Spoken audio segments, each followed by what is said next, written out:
růst, který přenášet prostě dál, a ty, kteří se narodili později, kteří už to chápou jenom jako teorie nebo jako písmenka početných dějepisů, kdyby to opravdu bylo stát 4 hodiny na banány, který si teď koupíte a nezvědujte a vyhodíte. Jak těžce fungoval klientský, protekční, podpůtový systém, abyste mohli dát pomeranč, abyste mohli sehnat něco tak samozřejmě, jako jsou rifle, abyste nechodili v socialistických testilkách. Takže všechny malé děti, prostě, tam máme malých dětí. Postavíme na sebe tady všichni ty malinký, odporný, nepříjemný, kousavý punčoráčky. Ano, ty proškovaný.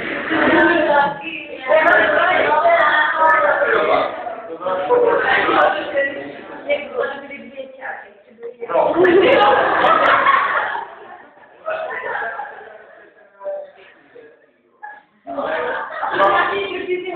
Ale my máme své tady bychom měli plánout hardcore, že a rádi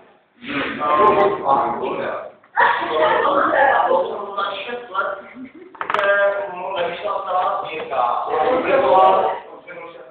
Literární studentských novin. To znamená, že jsem dělal prostě v oblasti kouře ve stávkovém výboru vysokoškolských klub Masarykovy univerzity a já tady.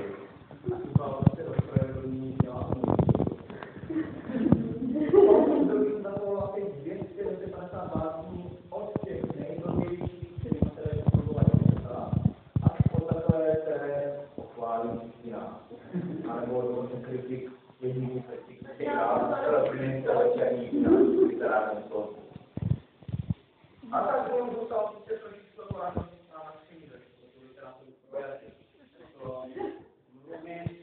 používat pojmy. Ale když se učíte, to jsem nikdy nedostal.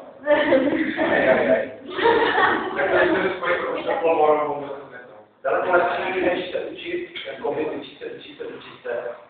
Být zvědavej a zároveň být línej. Vyhnout zadek a podívat se, přijít se na kloup.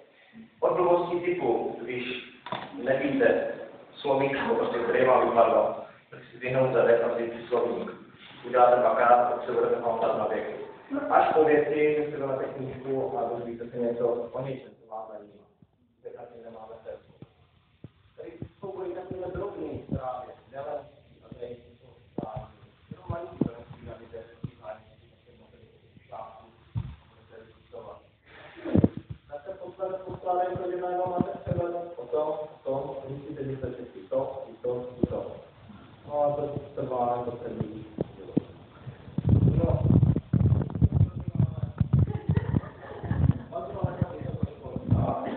Už ve druhém ročníku se na fakultě jasně profiloval jako filozof. Hlavním úkolem bylo nížit a drtit a rozmetat obor jménem psychologie. Zřejmě pod vlivem Hume'a a Johna Locke.